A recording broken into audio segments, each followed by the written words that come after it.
sportifs, heureux de vous retrouver sur l'Intelligent TV. Vous êtes à Aquacan, le rendez-vous du sport, le rendez-vous de l'actualité sur la CAN 2023. Bienvenue à tous et à toutes.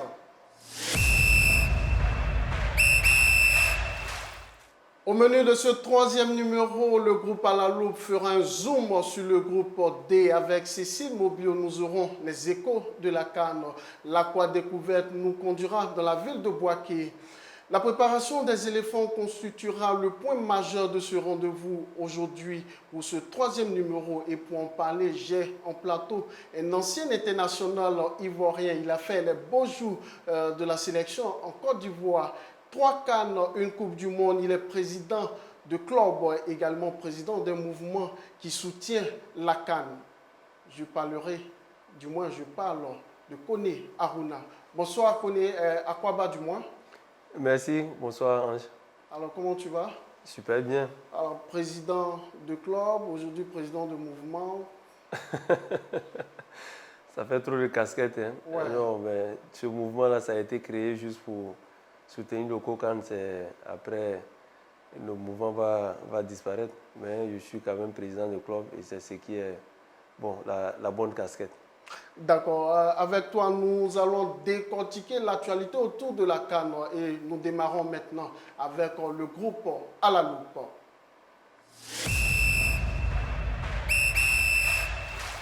C'est dans la ville de Bouaké qu'évolueront les équipes logées dans le groupe D, à savoir la Mauritanie, l'Algérie, l'Angola et le Burkina Faso. Groupe serré ou ouvert. Écoutons l'analyse de nos confrères du Burkina, de l'Algérie et de la Mauritanie. Bonjour à tous les téléspectateurs de votre émission, l'une des plus suivies actuellement. Effectivement, comme vous le constatez, le Burkina Faso est logé dans le groupe D de cette CAN 2023 qui aura lieu chez vous en Côte d'Ivoire le 13 janvier prochain. Le Burkina Faso, en compagnie de pays qu'il connaît très bien, en l'occurrence l'Algérie, la Mauritanie et l'Angola. Il faut dire que c'est un groupe qui est très ouvert, même si une équipe algérienne se dégage donc logiquement comme le favori logique de ce groupe. Il faut dire que ce sont des pays que le Burkina connaît très bien pour avoir joué avec eux il n'y a pas aussi longtemps. On se rappelle que lors des éliminatoires de la Coupe du Monde Qatari, les étalons avaient affronté l'Algérie par deux fois, soldé donc par 2 matchs nuls, 1-1 et 2-2. Alors que contre la Mauritanie, c'est une longue histoire, je dirais, d'amour, avec des défaites et des victoires. Donc, la dernière confrontation s'est soldée donc par une victoire des étalons, 2-1 amical, alors que lors des éliminatoires de la CAN 2019, c'était une victoire pour chacun des deux pays. Il faut également dire que l'Angola, c'est une équipe également qu'on connaît très bien. Donc, c'est un groupe qui, à mon sens, est très ouvert. Un groupe où les points seront déterminants. Il va falloir donc surtout ne pas se rater lors de la première sortie. Eh oui, sans pour autant sous-estimer l'Angola et le Burkina Faso, la Mauritanie figure dans un groupe D où elle pourra se frayer de la place pour prétendre atteindre le second tour, au pire des cas, chercher une place de meilleur troisième pour une qualification au second tour. Outre les deux nations citées, la Mauritanie aura fort à faire avec l'Algérie, une nation nordique qu'elle connaît très bien et qui n'est plus à présenter et qui, sans bavure, est le favori de ce groupe. Mais il ne faut pas oublier que chaque équipe s'amène avec armes et bagages et avec ses ambitions préarrêtées. Donc, l'objectif n'a assurément pas de limite, surtout quand on vient pour participer à une phase finale de CAN. Ce qu'il faut rappeler, c'est que la Mauritanie est à une 3e qualification d'affilée à une phase finale de CAN. Mais la moisson a été toujours en deçà des espérances et des ambitions affichées. Ce qu'il faut, c'est d'abord vaincre le signe indien en signant une première victoire dans cette compétition et chercher à franchir le premier tour, ce qui n'a jamais été fait jusqu'à présent, et pourquoi pas aller encore plus loin. C'est un groupe où il faudra faire très attention. La Mauritanie, ces dernières années, est régulière à la CAN. C'est vrai que depuis ses participations à la CAN, cette équipe est éliminée au premier tour, mais avec le vécu et l'expérience de certains joueurs, l'organisation autour de l'équipe, il faut compter avec cette équipe. Faire attention aux Angolais qui sont accrocheurs. L'Algérie, on ne sait pas trop. Après son succès en 2019 et son échec à la CAN 2021 va peut-être revenir gonfler à bloc. Le Burkina, après sa 4e place, tient à cette CAN. L'objectif pour le Burkina, c'est de faire mieux qu'à la CAN au Cameroun, c'est-à-dire où l'équipe était 4e. Pourquoi ne pas remporter le trophée? Parce qu'au Burkina, on se dit que la CAN, c'est au Burkina, c'est le voisin immédiat où il y a beaucoup plus de Burkinabés. C'est l'un des pays où il y a beaucoup plus de Burkinabés. Donc c'est comme chez les étalons, c'est comme chez les Burkinabés. Donc le Burkina vise le trophée, à défaut être sur le podium.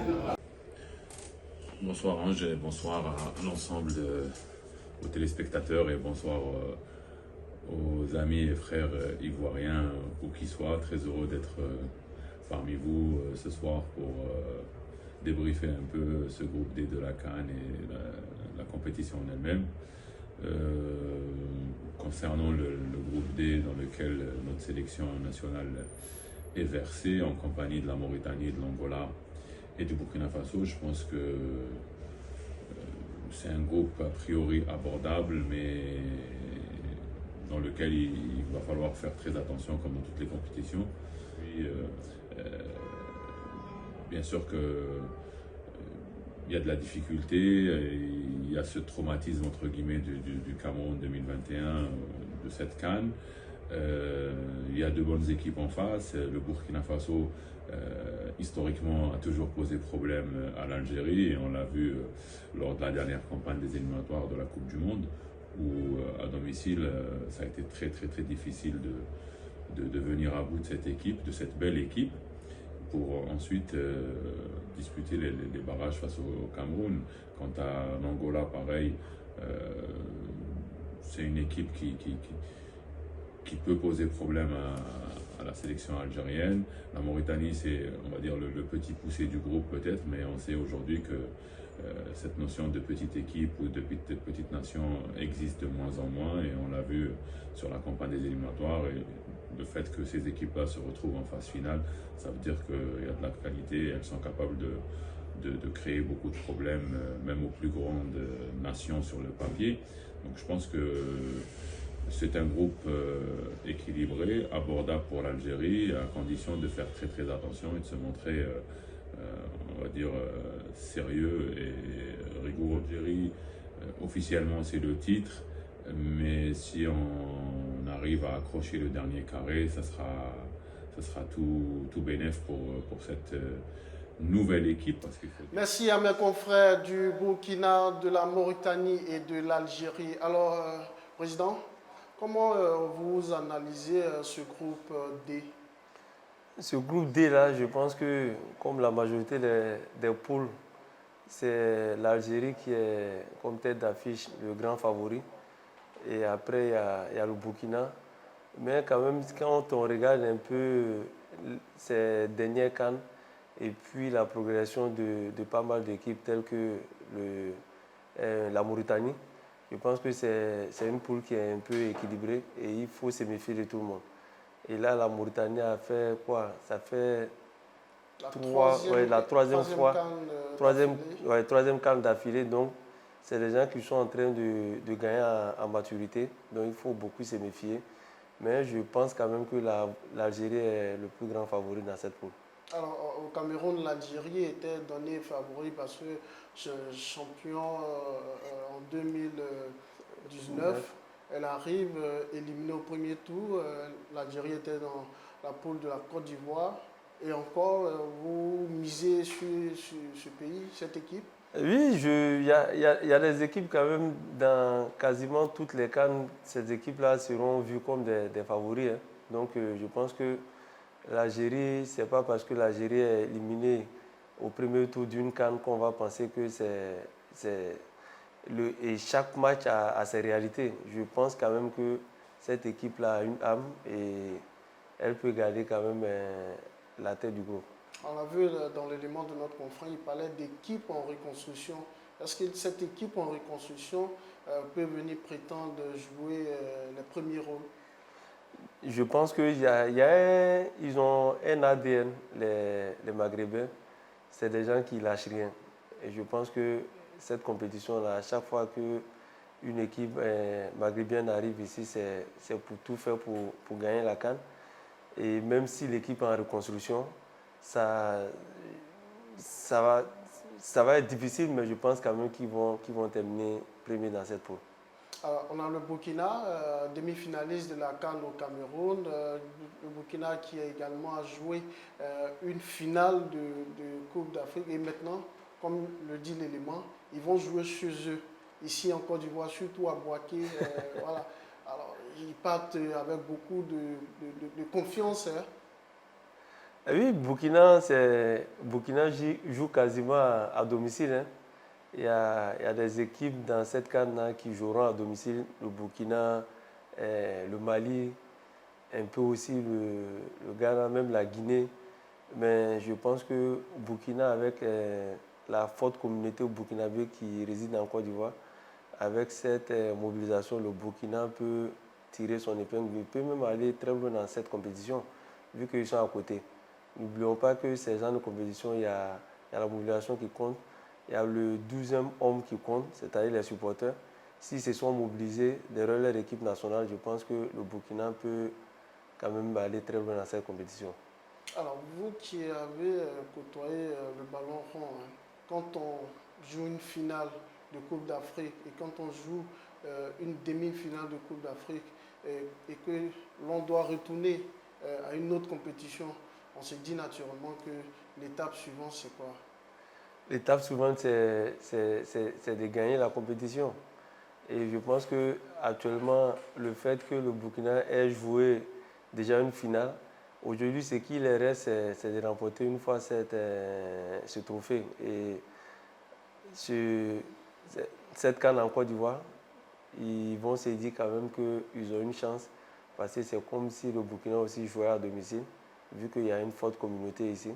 Et ils vont essayer d'aller jouer cette CAN à fond et pourquoi pas peut-être arriver loin. Mais bon, après nous on joue chez nous.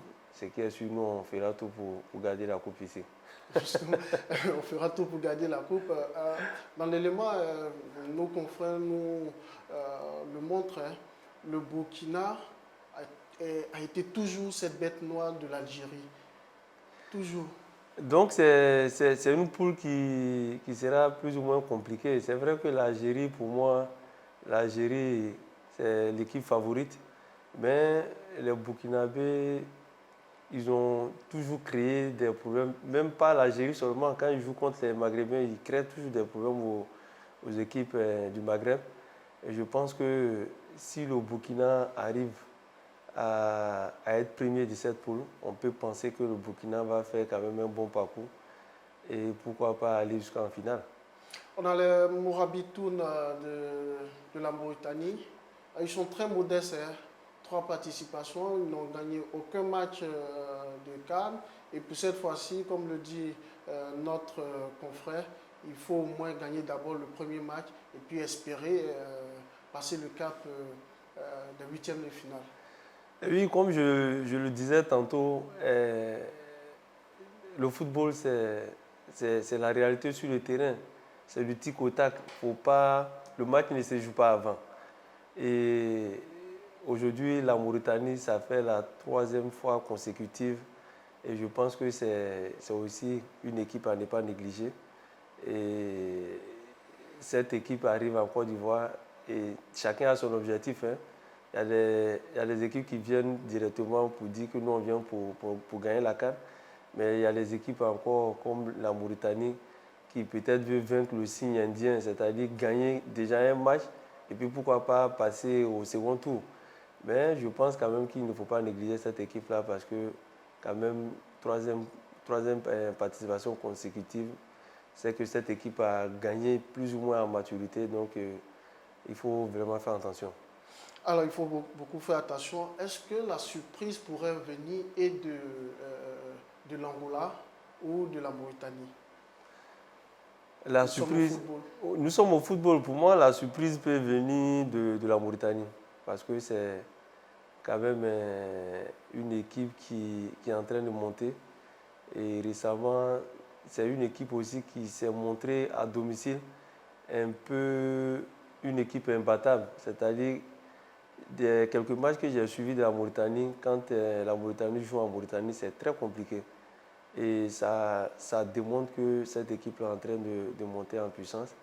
Par contre, l'Angola, ça fait pas mal de temps que cette équipe a du mal quand même à s'imposer depuis la CAN en Angola. C'est une équipe qui a du mal quand même à s'imposer. D'accord, donc d'où la surprise également peut venir. Non, ça peut venir de l'Angola, mais je pense plus que la Mauritanie peut créer une surprise dans cette poule. Alors la Mauritanie peut créer la surprise. Ces équipes seront en préparation. Chacune des équipes a son programme de préparation et je vous invite à suivre cet élément sur la préparation de ces équipes. Le programme de préparation, c'est un peu on va dire le caillou dans le soulier du staff technique en ce moment parce que l'annonce devait être faite le 10 décembre dernier. Nous sommes aujourd'hui le 14.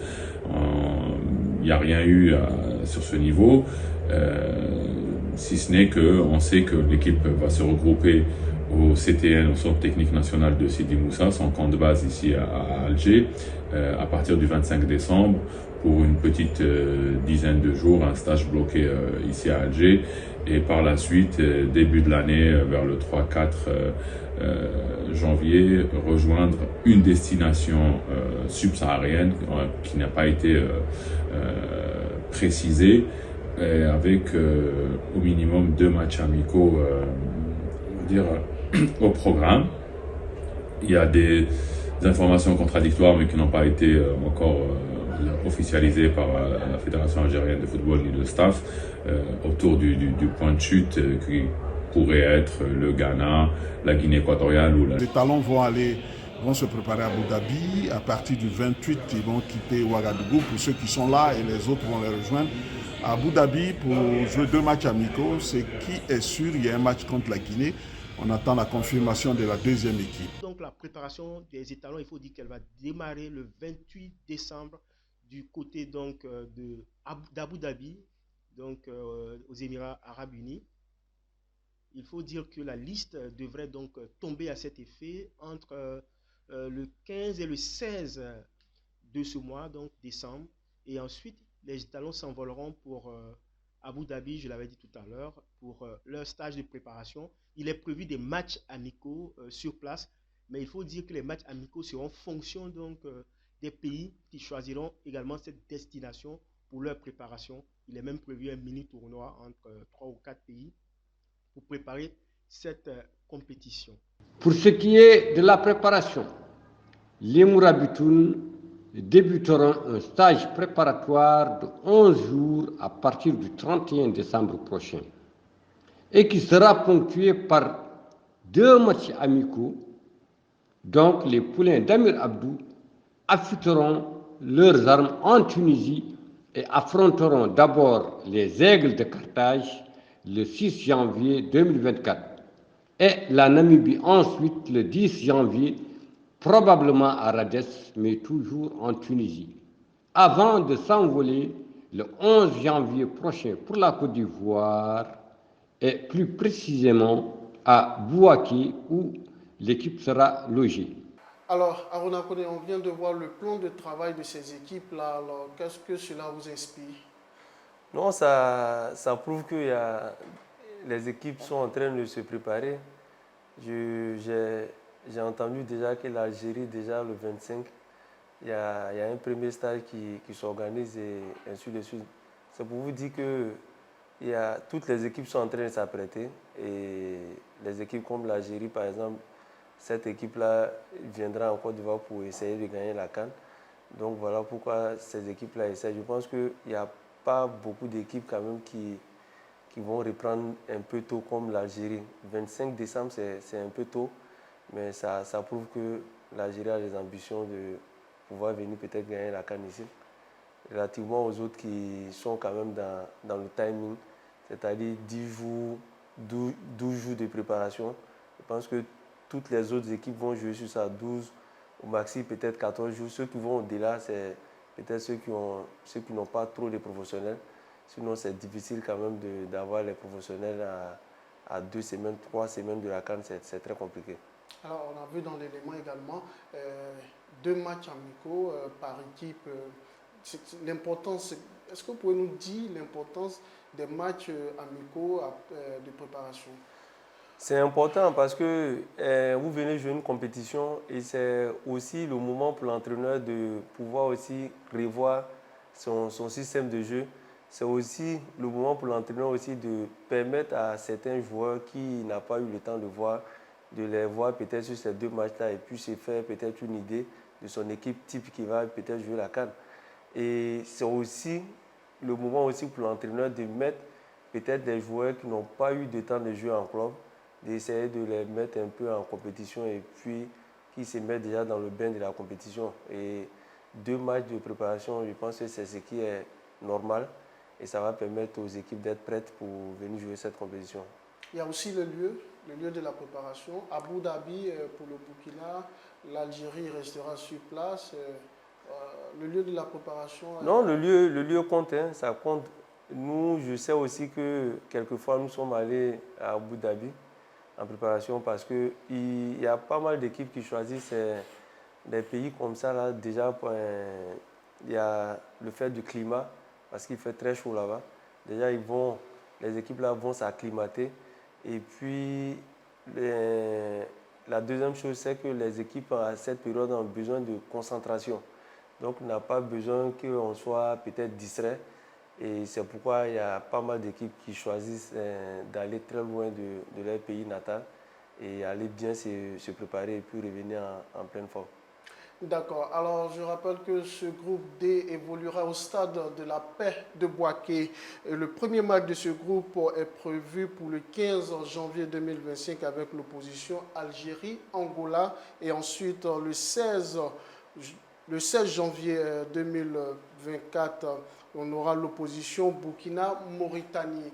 Alors, nous allons refermer ce chapitre consacré au groupe D pour aborder maintenant la question de la semaine.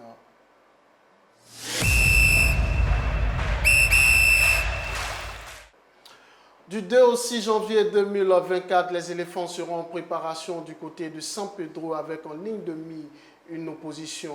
Le Mozambique, sparring partner des éléphants, s'est désisté à la dernière minute. Quelle équipe pour permettre à notre équipe nationale de parachever sa préparation à San Pedro avant le coup d'envoi de la 34e édition de la Coupe d'Afrique des Nations? On en parle sur ce plateau, mais avant, suivons l'intervention du président de la Fédération, Yacine Idriss Diallo. Mais ce que vous devez retenir, c'est que c'est à l'issue de la préparation, le coach voulait un match. Ça peut même être un match contre une équipe pas forcément qualifiée pour la CAN. C'est simplement, on appelle ça dans notre langage une opposition. Voilà, le terme c'est une opposition. Ce n'est pas un match qui va compter pour la Coupe d'Afrique, pour la Coupe du Monde ou pour le non. C'est une opposition juste pour passer en revue ses troupes, pour passer en revue son organisation, pour voir le niveau des joueurs, c'est tout. Donc c'est pas le gros match que nous allons organiser comme les autres matchs que nous avons organisés auparavant. Non, ce ne sera plus le Mozambique. Actuellement, nous sommes à la recherche d'un autre adversaire. Le règlement dit que les joueurs sont mis à disposition à partir du 1er. C'est ça qui est le règlement. Donc le 1er au soir, ils peuvent être présents. Donc vous ne pouvez commencer que le 2. Et puis commencer du 2 au début du match, au début de l'ouverture de la compétition. Donc il n'y a pas d'autres options. Ce n'est pas parce qu'on n'a pas envie de faire une préparation plus longue. Ce sont les règlements qui s'imposent à nous et nous devons les respecter. Donc pas nécessaire de faire des polémiques. Soyez gentils s'il vous plaît. Soyons concentrés, soyons positifs, soyons derrière notre équipe. Les polémiques qui ne nous mènent nulle part, soyez gentils. les buzz, soyez gentils. Tout ça, là, mettez de côté. Concentrons-nous sur la préparation de notre équipe. Soyons tous positifs, soyons tous unis, soyons tous dans la même direction. C'était là l'intervention du président de la Fédération ivoirienne de football, Yacine Idriss Diallo, qui nous appelle à être positif, de rester concentré sur la préparation des éléphants. Alors, Aruna Kone, un mot sur l'intervention du président tout à l'heure. Oui, c'est très important parce que vous savez que l'environnement d'une équipe, il y a beaucoup de choses. Et le côté positif dont parlait le président de la fédération, c'est très important. Il faut que les Ivoiriens soient positifs. C'est ce qu'on peut leur demander. Et ce n'est pas le moment de polémiquer sur certaines choses. L'entraîneur, il va faire ce qu'il a à faire. Et nous, les Ivoiriens qui devons soutenir notre équipe nationale, nous devons rester concentrés et ne pas trop polémiquer. Restons positifs, c'est très important et ça va permettre à ces joueurs-là de rester concentrés et puis aller chercher cette troisième étoile. D'accord, on va rester concentré, mais tout en posant des questions. Le Mozambique s'est désisté. Alors, quel pourrait être le prochain adversaire des éléphants avant le coup d'envoi de la CAN ici en Côte d'Ivoire? Non, mais je pense que l'entraîneur ou la fédération va forcément trouver une équipe adverse. Si vous étiez entraîneur Si j'étais entraîneur, j'allais trouver une équipe qui ne joue pas la CAN. D'accord, Ouais. pourquoi? Pourquoi? Parce que toutes les équipes de la CAN sont des potentiels adversaires de notre équipe nationale. Donc, ce n'est pas trop intéressant d'aller jouer contre une équipe qui joue la CAN, que tu penses que c'est possible de les croiser, peut-être au deuxième tour, en quart de finale ou en demi-finale, je ne sais pas. Mais quand tu joues contre une équipe déjà en match amical, tout le monde essaie d'étudier le jeu de l'adversaire et cette même équipe-là peut te créer des problèmes, peut-être si vous vous croisez encore dans ces combien. Donc c'est mieux de croiser une équipe qui ne joue pas la CAN et comme ça c'est relax. Et puis l'autre élément, c'est que c'est très important. D'aucuns penseront que quand on choisit par exemple une équipe qui n'est pas peut-être au niveau des éléphants pour jouer les matchs préparatoires, mais c'est fait à dessein. Parce que les matchs préparatoires, c'est pour mettre les joueurs en confiance. Donc tu ne vas pas aller te mettre en difficulté et puis aller douter quand la compétition commence. Donc le Mozambique désiste. Je pense aussi que c'est parce que le Mozambique est dans la poule B et c'est fort possible qu'on se croise au deuxième tour. Donc ce n'est pas intéressant pour nous non plus. Donc c'est mieux d'aller prendre peut-être une équipe qui ne joue pas la CAN. Alors, vous parliez tout à l'heure de matchs préparatoires pour se mettre en confiance. Contrairement aux autres équipes, la Côte d'Ivoire a un seul match pour se préparer. Oui, je pense que c'est le calendrier. Comme le président vient de le dire, la Côte d'Ivoire, ici, contrairement à beaucoup d'équipes dans cette CAN-là, on va dire 99% de notre équipe est basée sur les professionnels. Et quand c'est comme ça, c'est difficile. La CAF et la FIFA, il y a un calendrier pour libérer les joueurs. Et le président disait tout à l'heure que c'est à partir du 1er janvier que les joueurs sont mis à la disposition de leur équipe nationale. Et avant ça, c'est les locaux peut-être que vous pouvez prendre peut-être parler, mais l'équipe n'est pas constituée de locaux. Donc c'est difficile et pour nous, on est obligé de faire avec ça. Et c'est aussi une chance pour nous parce que récupérer les joueurs le 1er, ça veut dire que ces joueurs-là ont joué en club jusqu'au 1er janvier. Donc pour cela, il n'y a pas besoin vraiment de jouer 2 matchs amicaux qui risquent aussi d'épuiser les joueurs. Alors, comme vous qui avez côtoyé la sélection nationale, alors quand on doit jouer une compétition à domicile et qu'on doit se préparer, on est dans quel état d'esprit?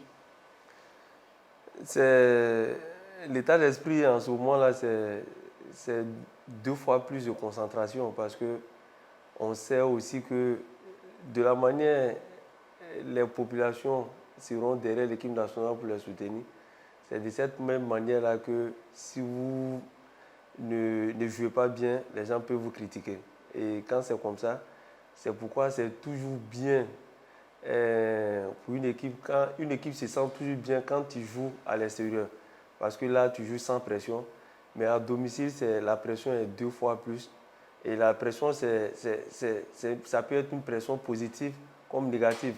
On souhaiterait que ça soit une pression positive pour les éléphants, pour que ces joueurs-là se surpassent sur le terrain, pour nous amener ce trophée lors de la finale de cette CAN.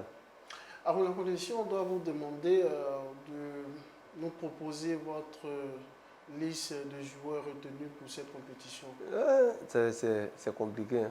Liste de joueurs. Ma liste, sera la liste de l'entraîneur. Non, mais il faut le dire, on a de la bonne graine dans cette équipe nationale. Et c'est vrai, c'est une sélection. L'entraîneur, ce n'est pas une liste pléthorique, hein. L'entraîneur doit se limiter, je crois, à 25 joueurs ou 27 joueurs. Sur 100 ou 200 joueurs, c'est compliqué. L'entraîneur est obligé de faire des choix et il va avoir des frustrés, des joueurs qui ne sont pas contents parce que tout le monde veut jouer la CAN, surtout que c'est à domicile. Mais c'est comme ça, il faut que ces joueurs-là s'apprêtent à accepter la décision et les choix du coach. Vous qui avez suivi d'un autre œil les différents matchs des éléphants depuis la première journée des éliminatoires de la CAN, avec les matchs également de la Coupe du Monde. Pour vous, quelle est aujourd'hui notre force pour attaquer cette compétition? La force qu'on a aujourd'hui, là, c'est nos individualités. On a beaucoup de joueurs de qualité individuellement qui peuvent faire la différence. Et toutes les équipes ont besoin des joueurs comme ça individuellement qui peuvent faire la différence. C'est-à-dire, à tout moment d'un match, ils peuvent te décanter la situation. Et ça, l'équipe de la Côte d'Ivoire, on a des joueurs pour. Et ça, c'est très important.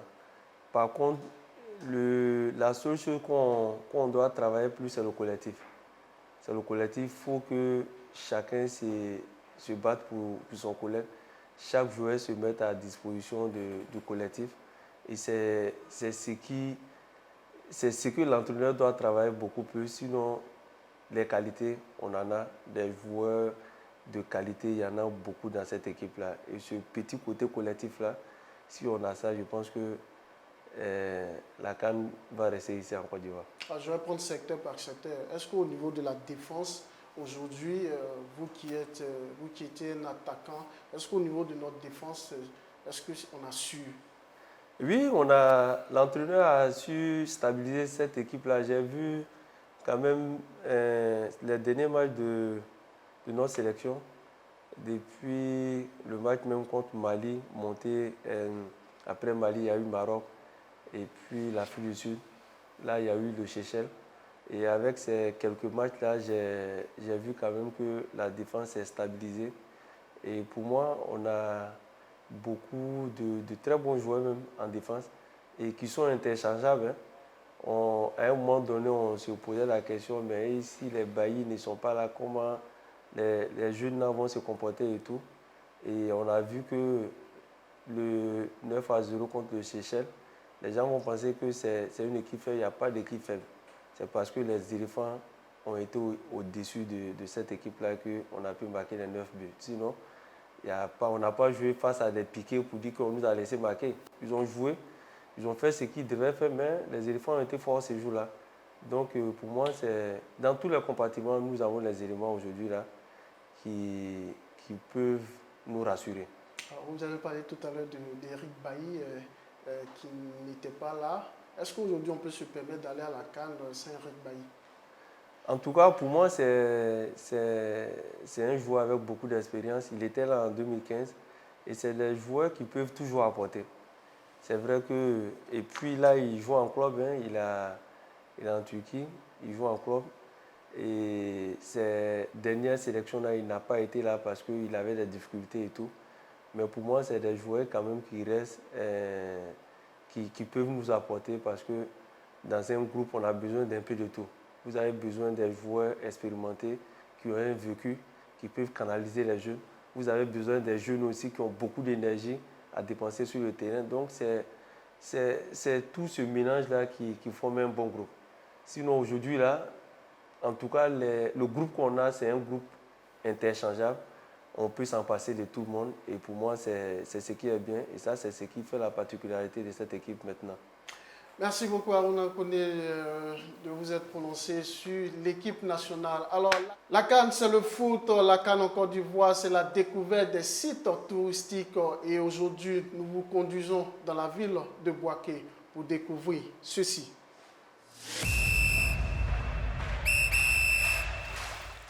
Bouaké, c'est une ville qui est vraiment intéressante. C'est le quartier chic pratiquement de la ville de Bouaké. Souvent, on vient quand même pour s'égayer un peu. Les gens disent qu'ils sont arrivés dans cette ville de Bouaké après tout, comme vous le savez très bien. C'est que pour la CAN, ceux qui vont venir de l'extérieur sont bien accueillis. Bouaké dispose de plusieurs rues de ce type. Celle-ci ne désemplit pas. Sa particularité, c'est sa gastronomie au menu varié. Cette rue est également l'une des plus animées de la ville de Bouaké.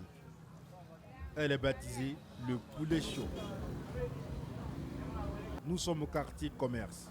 En famille, entre amis ou en solitaire, c'est par centaines que les Bouakéens ou les personnes en transit se retrouvent ici les soirs pour partager un repas ou boire un verre dans la bonne humeur.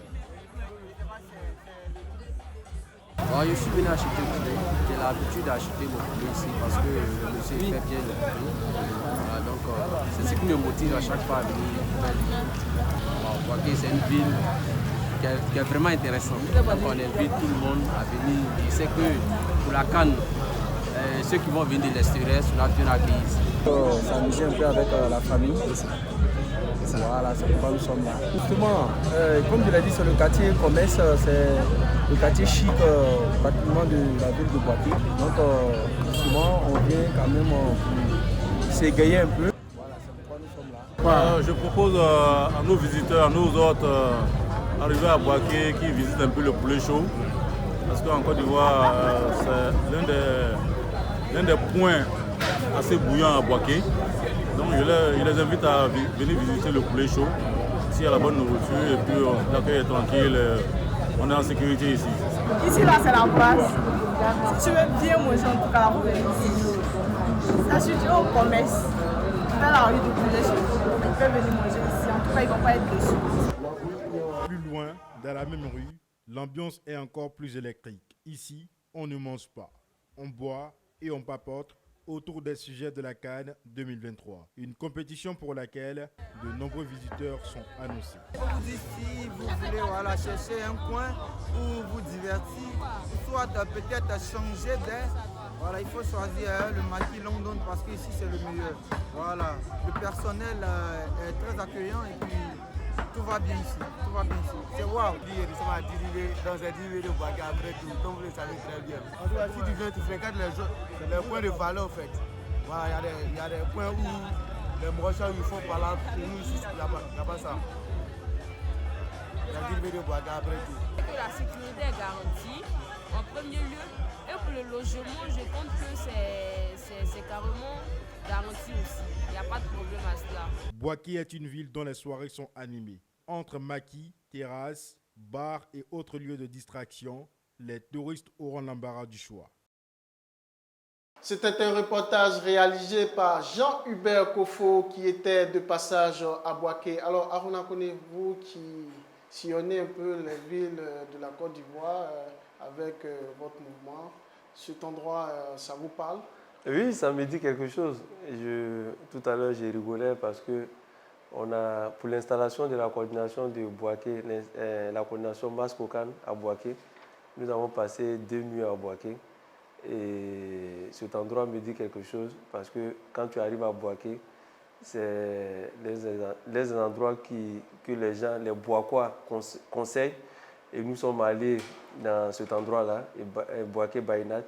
Nous avons quand même essayé de tourner un peu. On a vu, on n'a pas été déçus. En tout cas, Bouaké, c'est chaud bouillant. Et je sais que les gens qui vont jouer ou les équipes qui vont descendre à Bouaké vont s'y plaire. Bouaké, c'est quand même une ville d'ambiance. Bouaké, ville de l'ambiance, ville de la paix. Alors, nous allons aborder maintenant la dernière articulation de notre rendez-vous avec les échos de la CAN.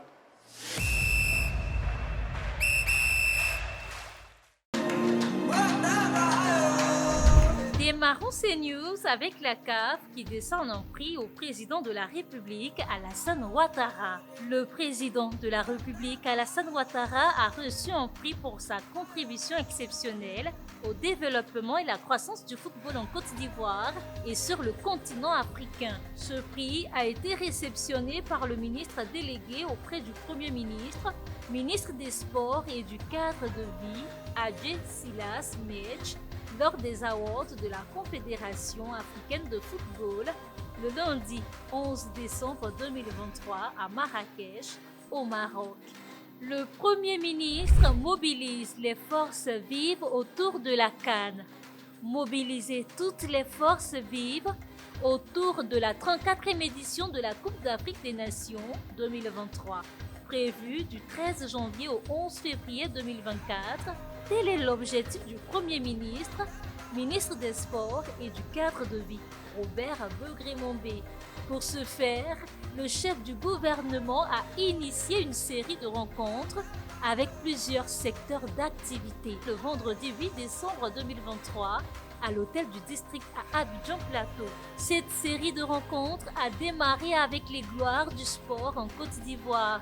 Elle s'est poursuivie avec les artistes, les transports et les hôteliers.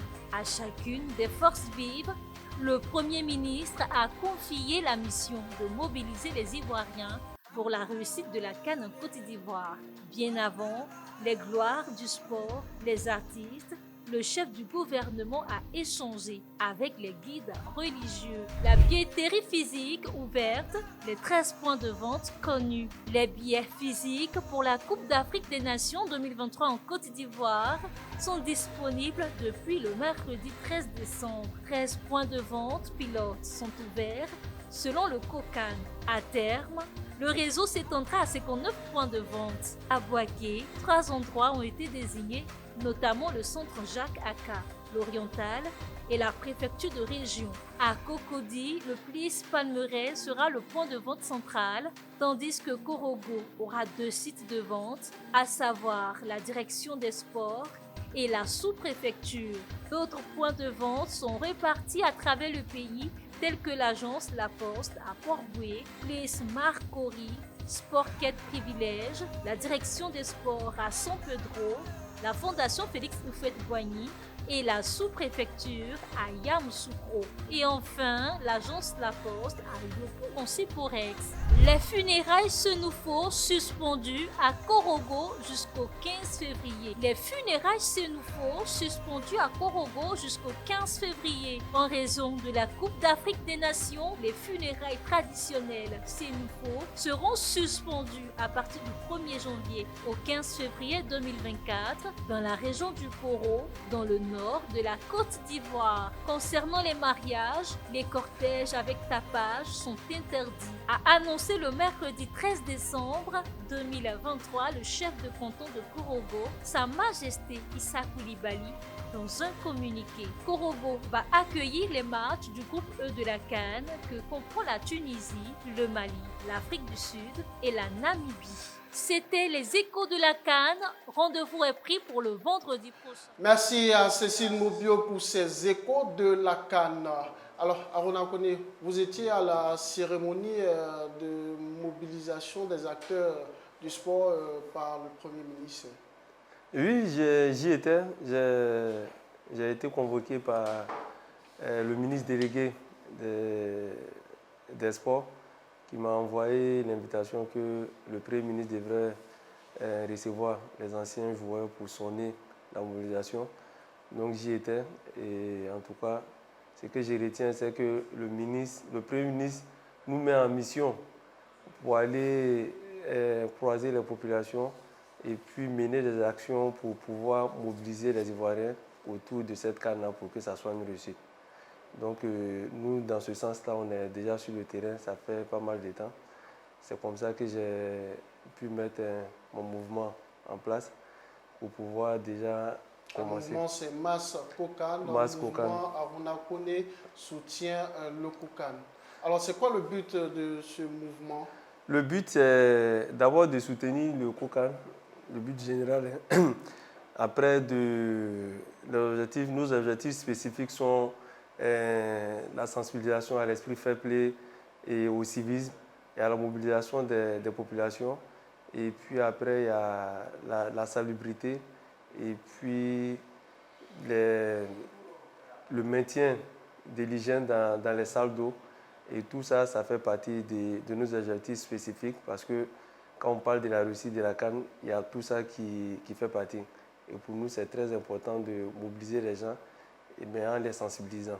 Alors, combien de personnes aujourd'hui vous avez pu mobiliser au niveau de votre mouvement Mass Kokan? Nous sommes aujourd'hui à près de 5000 personnes et de manière méthodique, ce qu'on a fait, c'est qu'on a commencé déjà par créer des sections dans les villes où il y aura la CAN. Par exemple, à Abidjan, il y a 2 stades, mais quand même, ça veut dire qu'il y a 5 villes. Donc, on a mis des sections un peu partout et ces sections-là sont devenues des coordinations autour des stades. Donc, il y a une coordination autour du stade de Bimpe, il y a une coordination autour du stade Félicia et ensuite les Sudiam, Soukro, Boaké, Korogo et puis San Pedro. Donc, ces coordinations-là sont créées qui vont prendre en compte maintenant toutes les sections et mener des actions sur le terrain. Ces actions-là vont aller dans la sensibilisation. C'est en sensibilisant qu'on va mobiliser les gens à aller au stade. Donc aujourd'hui, nous sommes à près de 5000 personnes. Et si on n'arrête pas, ça va aller. Ça risque de déborder. La CAN en Côte d'Ivoire mobilise. La CAN en Côte d'Ivoire mobilise. Oui, ça mobilise. Tout le monde est au four au moulin. Et nous qui sommes aujourd'hui les acteurs du football, nous devons quand même mener des actions pour encourager les Ivoiriens à bien se mobiliser parce qu'il faut se dire que la CAN ne se limite pas qu'au match de la Côte d'Ivoire. Ce qu'on veut, c'est qu'au-delà des matchs de la Côte d'Ivoire, que les Ivoiriens continuent d'aller au terrain. Parce que c'est en ce sens-là que je dis qu'il y a un gros challenge de mobilisation qui s'impose à nous. Il va falloir que tout le monde soit informé de ça. Sinon après, si les gens se disent que les éléphants jouent, on va au terrain, et puis après qu'il n'y a pas trop de supporters dans le stade pendant les autres matchs, ce n'est pas intéressant. On veut montrer à la face du monde que la Côte d'Ivoire, c'est un pays de football. Donc pour cela, chaque Ivoirien doit jouer sa part. Et la part que tout le monde peut faire, c'est d'aller au terrain. Quel que soit le match, il faut qu'on parte au terrain. Alors, vous expliquez là tout à l'heure un peu le rôle des personnes au sein de la coordination. Est-ce que ce n'est pas dans le rôle du volontaire ou du bénévole voulu d'une part par le ministère de la Jeunesse et d'autre part par le COCAN? Oui, ils sont dans leur rôle. Il y a le COCAN qui a déjà créé une plateforme des bénévoles. Le COCAN a recruté, je crois, 10 000 volontaires. Et aujourd'hui, avec les chiffres qu'on a, le ministère de la Jeunesse aussi a mobilisé 20 000 bénévoles. Je sais que nos bénévoles font partie des bénévoles du ministère parce qu'aujourd'hui, nous travaillons avec le ministère.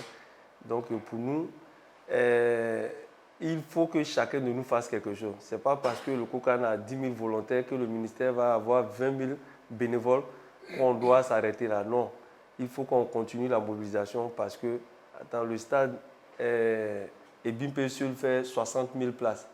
Mais 10 000 volontaires plus 20 000 bénévoles, on ne peut même pas remplir ce stade-là. Mais ce sont ces bénévoles-là qui seront chargés, qui seront sur le terrain pour orienter les spectateurs qui vont venir, pour sensibiliser et puis les orienter parce qu'ils viennent, ils ne connaissent pas la Côte d'Ivoire. Donc, ces gars-là, il y a d'autres qui seront peut-être sur les voies pour diriger les voitures, pour ne pas qu'il y ait trop d'embouteillage et tout. Mais je veux dire, tout ce dispositif-là, on a besoin de tout le monde. On a besoin d'un grand nombre de personnes.